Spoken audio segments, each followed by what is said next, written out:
have joining us the Public Information Officer and City Clerk for Belmont, North Carolina, a key contributor to the podcast, a friend of the podcast that will help us to share accurate information. A big part of our aim is sharing information and sharing accurate information and then having conversations about it. So people like me that have no idea what's going on can ask you directly and then also take questions from the community. So Jamie Campbell, thank you for joining us today on the podcast. And first and foremost, since you're going to be a key contributor, tell us about who you are, how you came to Belmont, and why you love it so much. Well, it's great to be here. I have worked for the city now for going on almost 5 years. It'll be 5 years at the beginning of May. I was brought on mainly to be our city manager's assistant. He needed some help. And then also the city clerk, and to really organize a lot of our information and our marketing and bring that up as the city has, grown. Expectation levels of what you produce become higher. We are, a growing city, and we have a lot of people coming over from Charlotte and people from all over actually the United States, which is great. And they have different expectations. So, and in a city that we have expectations, high expectations for ourselves, we need to portray that in our image. So that was a lot of the thought, I think, behind, my role, and it's grown and changed over time. So, but I actually live in Belmont. I'm a Belmont resident.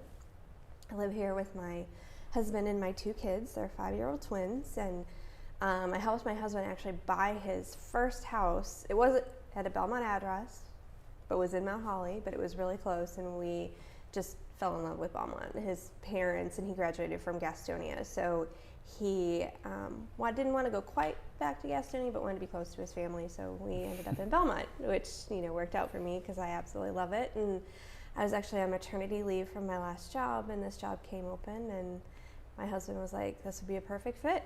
Yeah. So here I am 5 years later. So 5 years, wow. Mm-hmm. Well, you said you lived in Belmont, and I would have never asked if you lived in Belmont because I kind of assumed if you work for the city, you have to. Is it mandatory that you live in the city if you work for the city? Nope. Interesting. Nope. Not even in some cities, city managers are required to live in the city, but that is not a requirement of, and it's typically only the city managers that are required to live there. But that a residency requirement is not part of anybody's contract, I believe, or anybody's employment in Belmont. It's interesting about Belmont when you are connecting with people, especially in Belmont. One of the first things they ask you when they first meet you is, do you live in Belmont? Yeah. Why is that, do you think? You've been here a little bit longer than I have, so why do people ask that? There's just a connection that people want to make with other people in Belmont.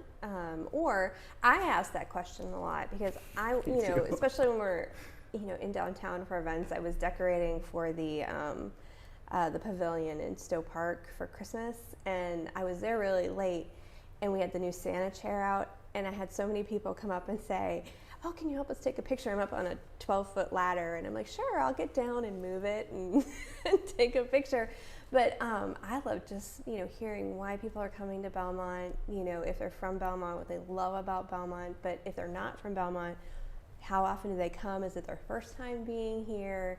A lot of people just offer up, like, I never knew it was so quaint and so fun, and I will definitely be back. I met a group from Greenville, South Carolina. It was a huge group that said that they come to Belmont every year at Christmas. Just to, they make the huge drive together, and they make a reservation, and that's part of their Christmas tradition, which I thought was really cool. So yeah. I asked that question for, I think, different reasons than a lot of people do, but I think people just want to connect with other people in Belmont, and even if you're not from here, you don't get any kind of different reaction most of the time. It's still a welcoming place, but, I think it's always, that's part of that small town charm. It's part of that, your neighbor kind of philosophy that I think that is so instilled here that you just kind of want to know literally the people that are around you. Yeah. So it is true. It is part of that charm, because any other area surrounding Charlotte, people don't ask, do you live in Uptown? Do you live in Concord? Do you live in Lake Norman? I've never experienced that being around the city or going in other areas. But in Belmont, without fail, and I do it now too, do you live in Belmont? And typically I'm asking because, one, I want to make that connection. instantly there's a little bit more relational equity, it feels, if I know someone lives in Belmont. Yeah. Or I'm starting to recruit them. So, when I asked Zach behind the camera if he lived in Belmont and he said no, it's like, okay, great. Well, what are you looking for? 1 bedroom, 2 bedroom? Yeah. I love it when people are like, I don't live here, but I want to. Yeah, and they get absolutely. super excited. And I'm like, well, good luck. Well, of course, attracting people from all over the country. My wife and I came here from New Mexico, and we had to be in Gaston County for the job that we accepted to move here. And I asked around, where should we be? And most people said, try to get to Belmont, try to be in Belmont. We ended up in Gastonia. Nothing wrong with that. We spent a year there. We like to visit Gastonia still, but as soon as we could, we got to Belmont. And there's something special about it. So staying here now and your involvement with the city, what are some of the things, even in the 5 years, that you've got to experience in the growth or the transformation, if you will, or even the branding and branding, of course, not just in the logo, obviously that has changed, but the brand that's being built around Belmont. What are some of the biggest things you've noticed in that 5 years? The biggest thing that I actually get excited about is the arts and culture that have increased. So I came from the Blumenthal, which, is all about arts and culture, and performing arts is such a unique field. And so one of the things that I, as a resident, always felt like we lacked here was that connection to our art community. And one of the things when we started looking at our festivals, our annual festivals, and the branding of them, was how can we make these more about Belmont? And, connecting with your arts community, it's such a fundamental piece of your community that if you really foster and embrace, it enhances your community so much. And people I don't think really recognize that until they see it pop up and they're like, oh, this is amazing, and our Main Street program this year, we have done smaller things. We did the community mural. We've been increasing our murals around town. We have the trains on Main, which is really fun. People can go and find the little 8 trains that are kind of hidden in the downtown.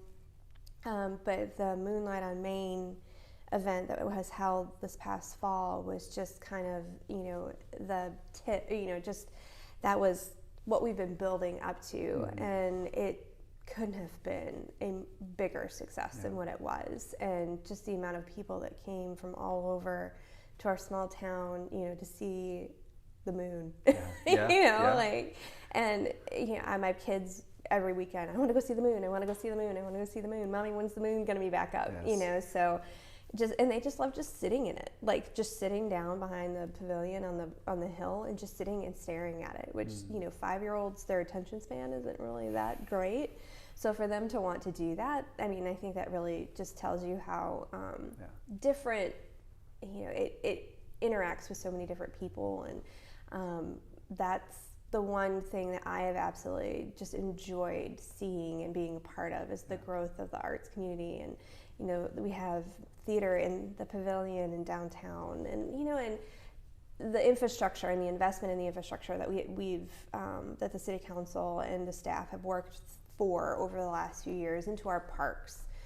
Stowe Park has transformed over the last few years with the improvements that have been made, and we're working on improving the bathrooms, which seems like such a fundamental, not fun thing, but they're one of the, if not the most used bathrooms in all of the city. So that's our next project down there. So very good. We will be doing that over the next year or so. So you've seen the new stairs with the tiered landscaping, the pavilion, the updates to the fountain, the Yank, that kind of stuff. So it's been an investment and it's been a project. So well, it is beautiful. I had a friend that was visiting during the Moonlight on Main, and he's an artistic person. He's a graphic designer, and we, of course, coming into downtown Belmont, he was just instantly blown away, by the town. But then that balance between, and he said it so much better than I, that balance between the history and that old town's, hometown kind of feel,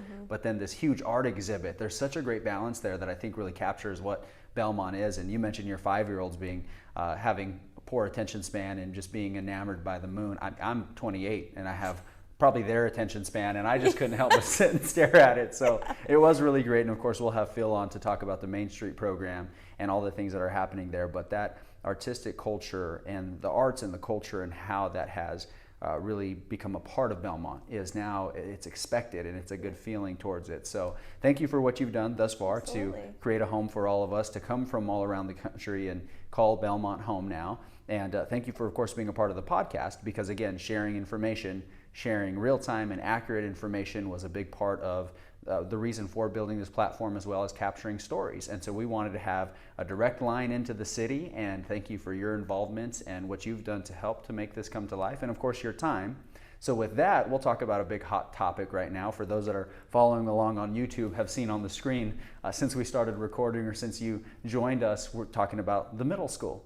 So with the middle school, there's a lot of information out there right now, but we want to talk about accurate and real-time information and what's going on. So I'm going to ask from, again, my seat, not knowing anything about anything, how does someone go about purchasing or approaching the middle school, and why is that process so intricate and delicate, if you will? So the middle school is actually, or the old middle school is owned by the county. When the students moved from the old middle school to the new middle school, I believe there was a transfer of sale from the school board into the county. And so they are in a bidding process for that property right now. So they are the actual owners of the property. The city, on the other side of it, once the property is sold to whoever is the bid, and I can go through the bidding process in just a second, the city has the zoning rights over it, or the zoning power over it. I'm not going to try to say exactly what it's zoned for right now, but it is a zoning that obviously encompasses a school.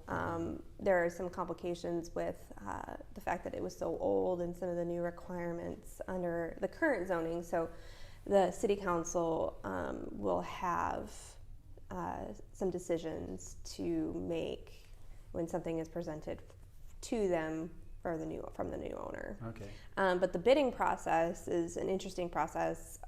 There's a couple different ways that governments can dispose of property, this being one of them. So it's a upset bid process. So what happens is they receive a bid, and then they advertise that bid, and then they have 10 days, or other developers have 10 days to put in a bid that's higher, and it's required to be, I believe, 5% higher than the current bid. So they have 10 days to submit that bid. So at this point, we are at bid number 2. I believe the next one is due the beginning of next week.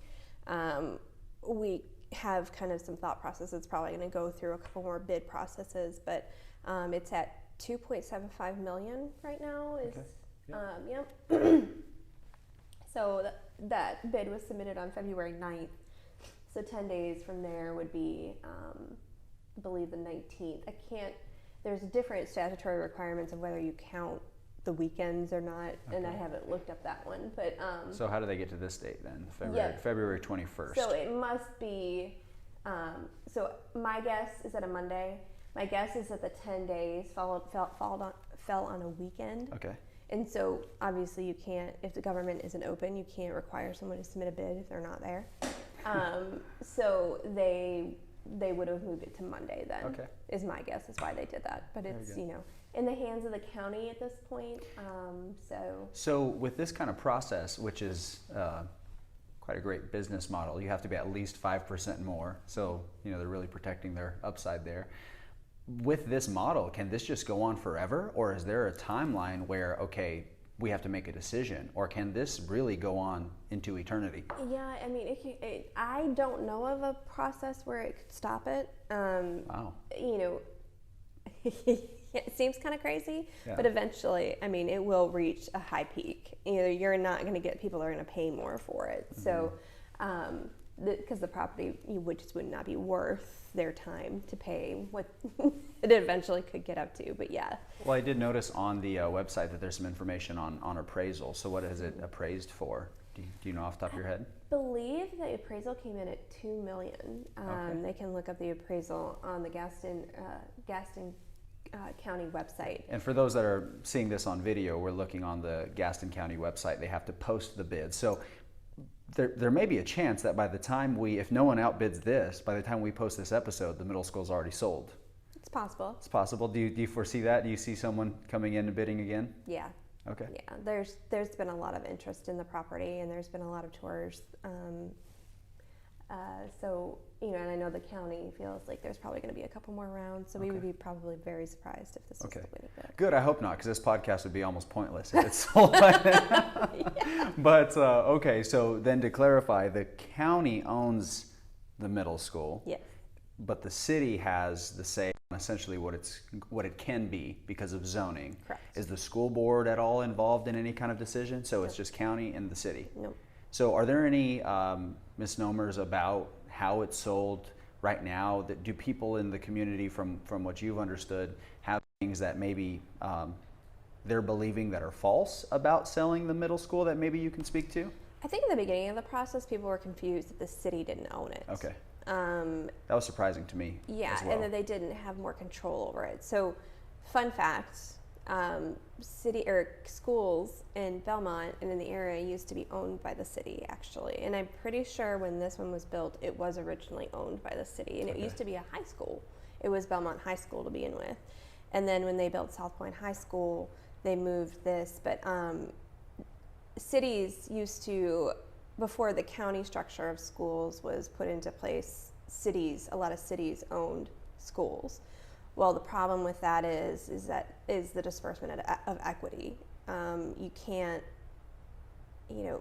on the outskirts, can't have the same kind of education system where you have more rural areas than you do where there's a lot of population and a lot of tax base. So the county schools, one of the reasons that they were created the way that they were was to help disperse that in education across the state.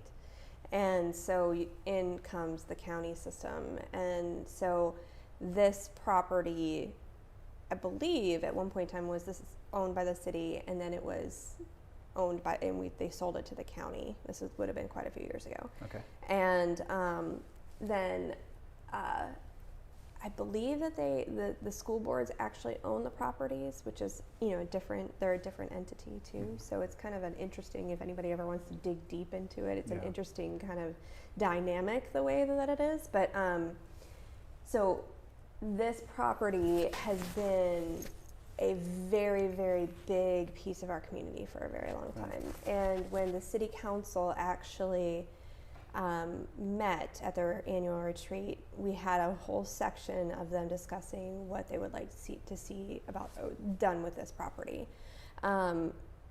They felt like it was because the property directly abuts the back of Stowe Park, that it was important for this property, whatever it's developed into, to have connectivity to the park. Okay. To, really and truly honor its heritage as being a community building.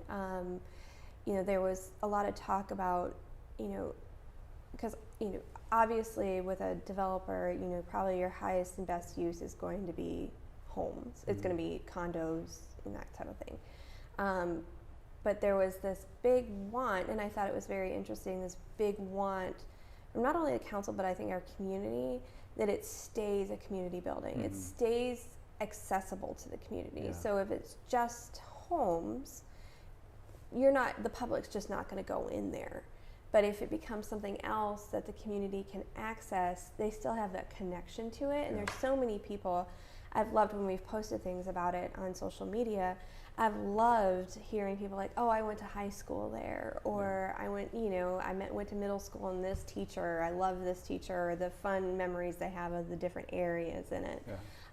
So there is that huge connection to the community, and I think, through some of the things that they've expressed they've wanted on social media, so we corrected the information that the city doesn't own it.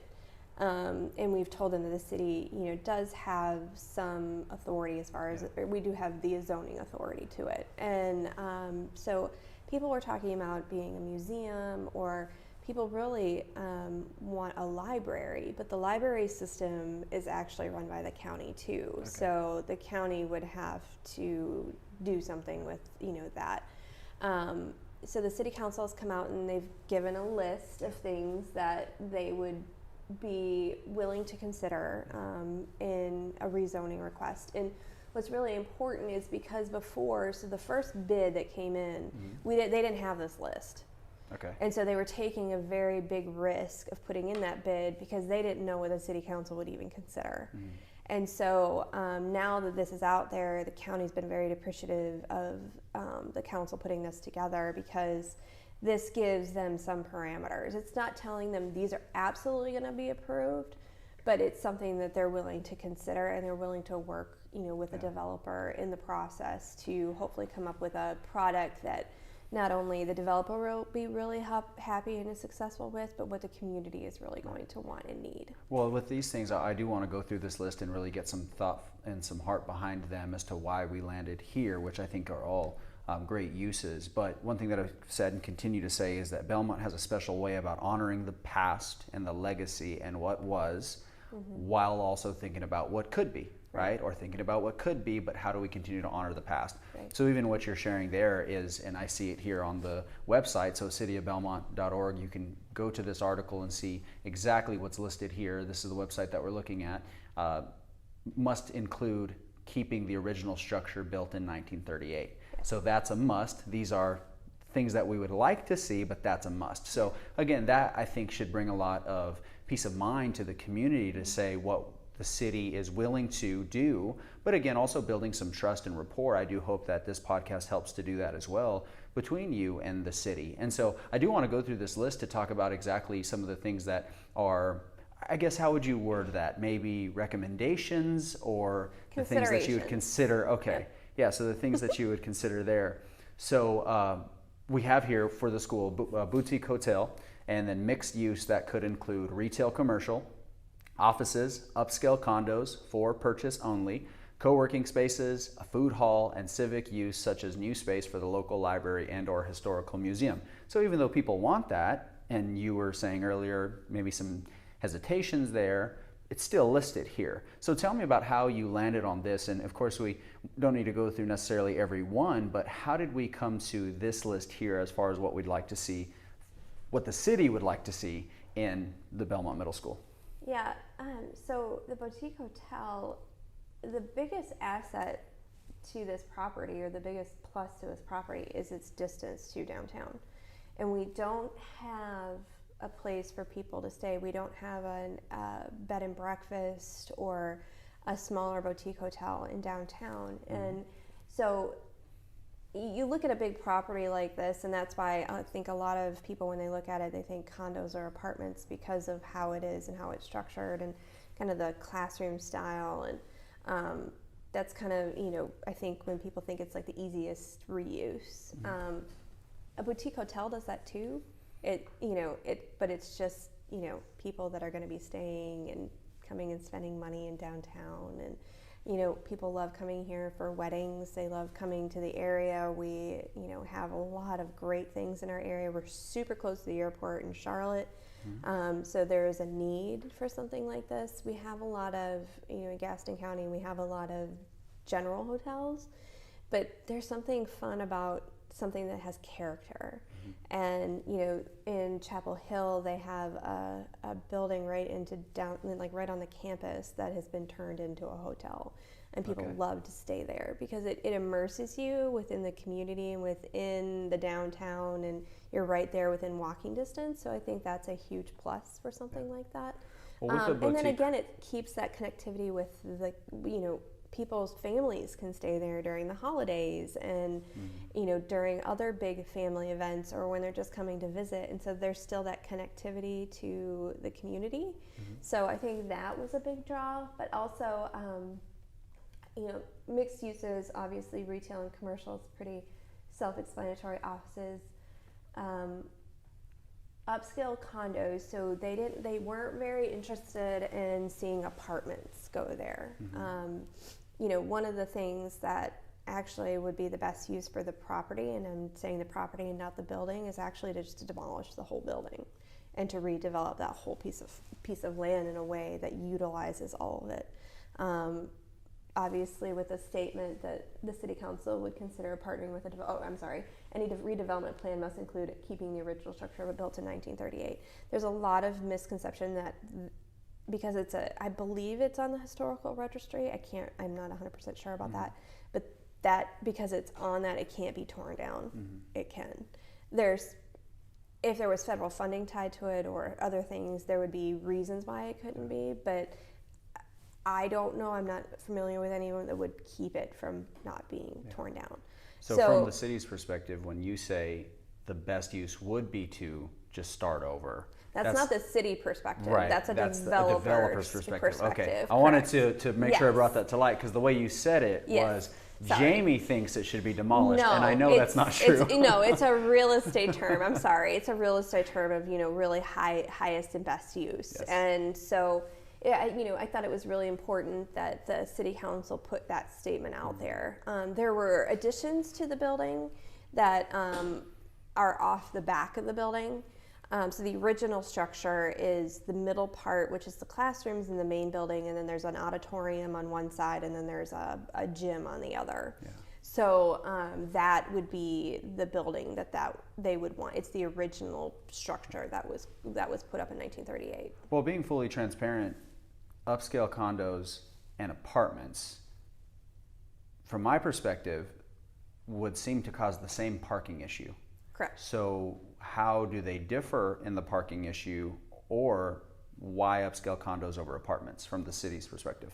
It's an ownership type. Okay. I think it was funny. There was a lot of people that are like, I want to purchase. If there's a condo in there, I want to purchase it. So, I think it's, you want people in there that have an investment into the community. And not that people that rent apartments don't. It's just a different type of investment into the community. This is a long-term investment.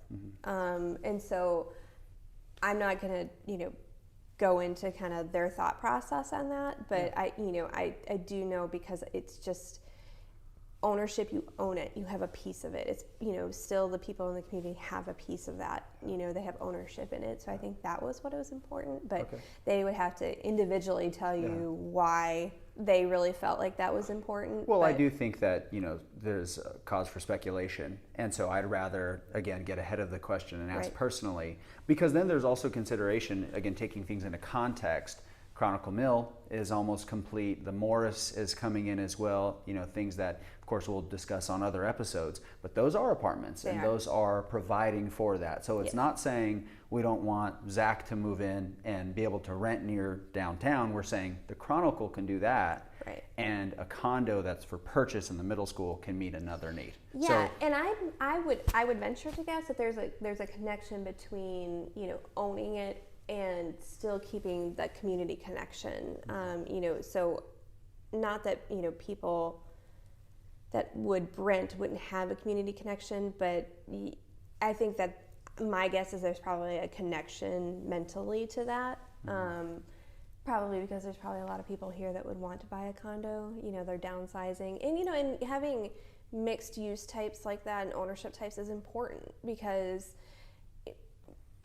having an apartment makes it easy for someone not to be committed to something. It has transient qualities. They're not in it. They don't have a mortgage. They're not tied to 30 years. So if they are in a job that's temporary, or a job that now is remote, and they don't want to be tied to one place or another, apartments fill that. Condos, on the other hand, if you have an elderly couple, or even just a couple that's just empty nesters now, they don't want to take care of that big home anymore. They've got an ownership opportunity in something like that that I think would fill another need and be important, because they can still stay in the community. It just looks different to them, and then it also gives them access to something that's walkable, and they don't have to walk from a long distance. Absolutely. Yeah, so. Well, do you think that upscale condos would mix well with something like a food hall? Because food halls obviously have an even more transient qualities. Do you think that owner, maybe that elderly couple, if we're going to use them as an avatar, might not necessarily, because I really like the idea of a food hall being there to kind of expand more of that walkability to go and enjoy something there. Something like an Optimist Hall kind of comes to mind. Yeah, and that was specifically brought up. And I'm not familiar with how, is Optimist Hall, I've never been there. Is it just really? Oh, you have to a visit, food hall? Yeah. Yes. So they have also a couple of retail shops, but it's mostly food. Yeah. So, I haven't seen a case, our planners would be better to answer a question like that. I haven't seen a case where there would be a food hall in the bottom and in residence at the top. Mm-hmm. I would think it would be better to be offices for something like that, because you'd have the people coming and going during the day. They could go down there and get lunch. So when I worked at the Blumenthal, they had 7th Street Station, which is pretty much a food hall that eventually was turned into a food hall. And it was super busy during the day because you could, people from the offices come down and get something for lunch, eat outside. There's a park right near it, so it had that connectivity.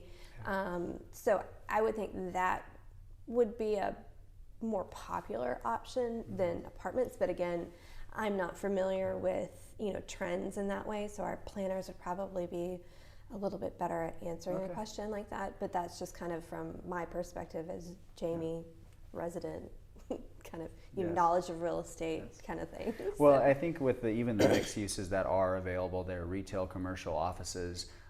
So there are some offices, if we're using Optimist Hall as kind of an example, half of it is the food hall and a couple of retail shops, and then the other half there are some corporate offices that are there that are long-term leases, it looks like. But I do like co-working as well, with people moving into the area, having a space where they can work or co-work or have that opportunity. What was the thought behind that from the city? Well, and the way I feel like co-working and offices are very similar, except for just the thought process that goes behind them. And kind of, also we were talking earlier about developing a co-working space, and you just have to have a place where people can gather.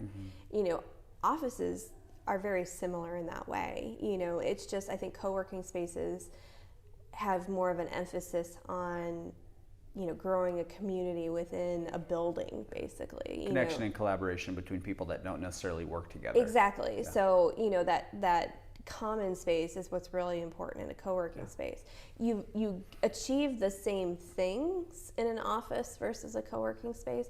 Co-working, I think also too, you have more smaller companies. You don't have the big companies that have 100, 200 plus employees that are coming in here and go into a cubicle kind of thing. Well, I do like the thoughtfulness in that, because there are a lot of young entrepreneurs, startups, business owners in the area, I myself being one of them, that aren't going to go into necessarily an office space. Now, of course, we're recording from Techworks. We love Techworks. The city loves Techworks. It's definitely a gem here in Belmont. I lease an office out of Techworks. But 2 years ago, when I was starting my business, I just wanted a place to be around people and be able to collaborate and connect. So I do like the thoughtfulness to that younger generation, because there are a lot of people that are moving into Belmont that work in Charlotte or work remote, and they really like calling Belmont home. And so having a space to bring them out of their spare bedroom and connect with the community, right? Talk about ownership. It was the people of the community, meeting the people and connecting with them, that is what brought my wife and I to say, we're going to build our family here. We're building our home here, right? We are building the Building Belmont platform here. So, it was those people. So I really like the thoughtfulness behind that. And I see a lot of that in this list. We'll close with this. The City Council would consider partnering with a developer on the right redevelopment plan. I'm not a developer. What does that mean? That's a loaded question. Not necessarily on the right plan, right? Yeah. But more so, how does a city partner with a private entity to do anything, really? So, it could be a lot of different things. So they're public-private partnerships. So, it's really important for cities to put investments into certain things in order to, say a project is, not going to happen. It's, it's at that 95 percentile to happen, but it needs that little bit more of an investment, say of a public use of some sort. And it's to the benefit of the city to help to get to that 100% in order to get the full investment. You know, we see that all the time, specifically with the Main Street stuff. You know, we make, you know, and that's why parks are important too. You make the public investments, and then the private sector comes in and triples or quadruples your investment. That's the goal of it. And so that would be something, you know, would be important.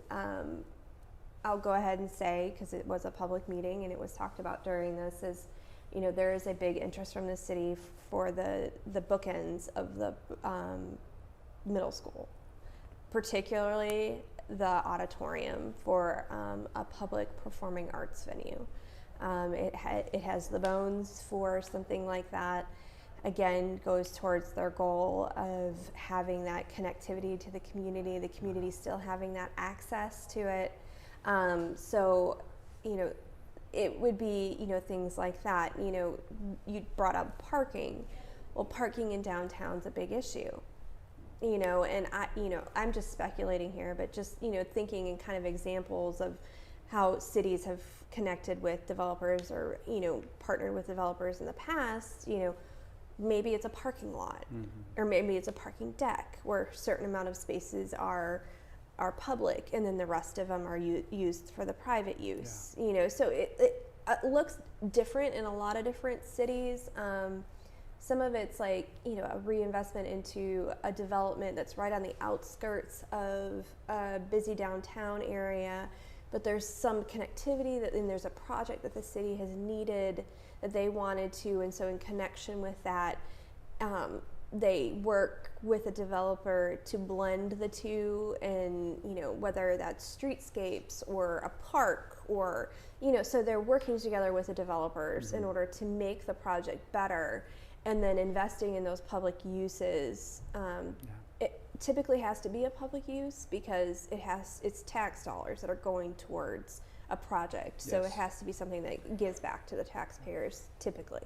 And so that's kind of what you're looking at in something like that. It's a way for the city to enhance the project in a way that enhances it to the community, but at the same time, you know, helps the developer maybe get over a hurdle that they can't quite afford all of that. They can't afford a full parking deck, you know, and so the city would put in the money for their portion. So it has a lot of possibilities. Well, Lord knows we need more parking for downtown, so I think we can take up a collection jar for that. So that's a good problem to have. Right? It really is, know, and you know, I can imagine how far a parking structure could go, because the middle school is so close to downtown that you can park there and enjoy the walk into downtown. I will touch on this because, and we'll close with this, and then I want to ask if is there anything else that you'll want to say before we leave. The auditorium, is it part of that original structure? It is. Okay, good, because the auditorium wasn't specifically listed here. Correct. So it's inherently understood that it is part of the original structure, because I didn't want anyone to misconstrue that, well, you know, to heck with the auditorium. So the auditorium, obviously there's interest from the city as to what that will become. I can only imagine that for a developer, that it's already such a unique location with a unique building. Right. How will a developer, how do you foresee, or how would the city like to see a developer want to use that auditorium or partner in the city to use that auditorium for shows or things like that? You get the question I'm asking? How could they navigate the auditorium? Because obviously we want to keep it. I don't see a developer wanting to run something that's going to be out of, I mean, that's just me, my opinion. That would be, from working at the Blumenthal and understanding what it takes to program and bring revenue in for something like that. I mean, that's a venture in itself. You know, like that's an entity. You know, there's a lot of small theater companies in Charlotte that have, you know, small theaters, and they're their own nonprofit organizations, and they raise money every year, and you know, and so if you're using it as something like that, I think, you know, you're gonna need a partner in it. You're gonna need, you know, whether that's a, you know, small theater or a theater company or something, that someone that's gonna program that, because that's not gonna be, I don't see developers being in the business of bringing in shows, or producing shows. Absolutely. Typically, construction guys love plays. So, I mean, it seems like a good fit. They don't like going to it. I don't necessarily know if they like producing one, or, hiring staff that's going to produce one. So, unless they have another use for that, which again, I'm not an architect. I don't have that brain when I look in there. I'm like, oh, you could do this. I look at it and I'm like, so I did tour it a few years ago, and I looked at it and I was like, this is fabulous. I mean, granted, it has tiny little seats for people that were, tiny in the 1950s when, or so 1938. I'm going to be uncomfortable. And they're my biceps going to be sitting they're on made my for wife's lap. kids. They're also made for kids. Okay. So, granted, they were high school kids when it was first built. I don't know if the seats have been replaced since it was originally a high school. I would assume maybe at some point they have been, but so the seats would definitely have to be replaced, and then there would have to be some additional investment into, obviously the interior, and then there's a lack of some stuff from like green rooms and stuff on the back that, when I toured it from my perspective from my previous job, I was kind of like, these are some things that you would need. Mm-hmm. So I can't really see a developer wanting to take on something like that. No. And if they have, to me, and this is just, my thought process on it, if they have the opportunity to partner with the city and make a friend of the city and, and bring the two together to do something that's mutually beneficial for everybody, mm-hmm. we're going to have a better product. And I think that developers inherently want that. Now whether there are obstacles in place, unintentionally or intentionally, that's just part of the process. But developers typically don't come in and want to make enemies of the city, so. Well, it would be bad business if they did. Well, exactly. And, and in a community space like this, I think a developer would be detrimental to them to do something like that, just because it wouldn't be the product that I don't think anybody would want at the end, and so that partnership, I think, if they're willing to do it and whatever that project looks like, that partnership would be a benefit to not only them, but definitely the community. Absolutely. Well, I do like the opportunity that the auditorium or the theater makes for, there might be a young entrepreneur and, young, maybe not necessarily in age, but young in being a business owner that has always wanted to start a theater. Yeah. And they found this theater that they have no idea what they want to do with it. And now, again, talk about legacy and honoring legacy. Mm-hmm. Someone's legacy could be crafted through building a business or a nonprofit out of that auditorium within it, and also serving the community. Because if we can get the moon, which the moon has only been to major cities and had major opportunities to Belmont, then I can only imagine who we can have performing or doing something on that stage to, again, attract more business to downtown and to help these small businesses. So it's a great opportunity. And it's a group of people, there's a reason why when Charlotte was struggling in the 1980s, they wanted to build a theater into downtown, because it brings people in. There aren't a whole lot of people that live in downtown or in uptown Charlotte, but when you bring a theater in, you bring people in to eat and to spend money at night. And that's when a lot of restaurants, that's when they make their biggest profit, because they make a larger profit on alcohol, and typically people drink more at night than they do during lunch because they're working. So that there's an intention to that, and so having a performing arts is great for our small businesses, but it's great for our community, because I will tell you the impact that I saw on just kids in our community through the programs that the Blumenthal offered.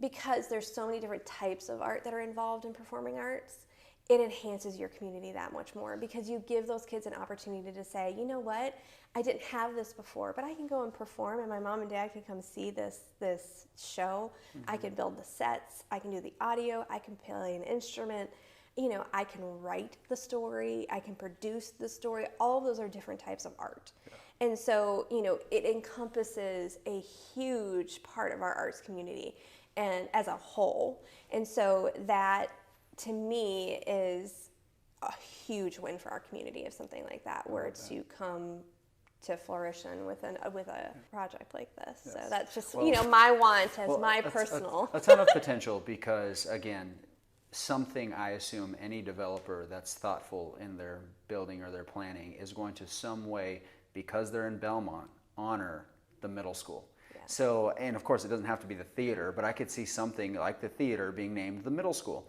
And so 20, 30 years from now, when someone's going to see a play or a comedian or an artist perform at the middle school, they'll ask, well, why is this theater called the middle school? That's so weird, right? Well, let me tell you, again, honoring the past. So, of course, thank you for joining us on this episode and being able to share what's going on in the middle school, and of course, your agreement to join us ongoing to share information and relevant information. Is there anything else that you want to share about the middle school that you feel would be helpful to the community? No, but if people have questions, please reach out to us, reach out to the council members.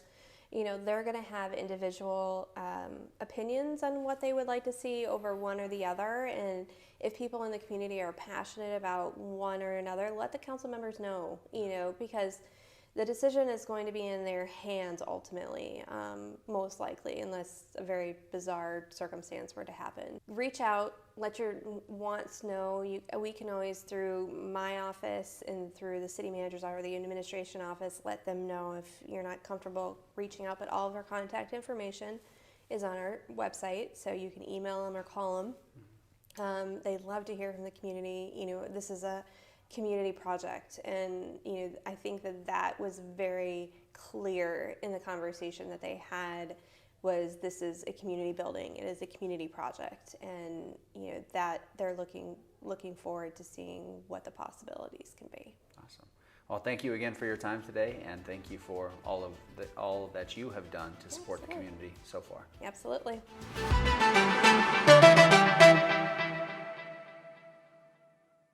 As of Friday, March 4th, the bidding for the Belmont Middle School has closed. The bid closed just north of $3.1 million. This bid was placed by Care Partners, LLC. Although we don't have clarity on what Care Partners' plans are for developing the middle school, we were able to find that Care Partners, founded out of Gastonia, is a company that offers services in the healthcare sector. The company's primary line of business is therapeutic rehabilitation, focusing on healthcare and education. Care offers a background in technology, consulting, finance, science, engineering, and healthcare. The bid placed by Care Partners will be on the agenda for final acceptance at the Gaston County Board of Commissioners meeting on March 22nd. We'll continue to follow and share information in regards to the Belmont Middle School. Now we want to hear from you. What would you like to see for the future of the Belmont Middle School? Feel free to DM us on Instagram or leave us a comment on your favorite podcast platform or YouTube. My name is Keanu Trujillo, and I thank you again for joining us on the Building Belmont Podcast. Join us on the Building Belmont Podcast every Monday morning for more stories, connection, and information. We'll see you soon.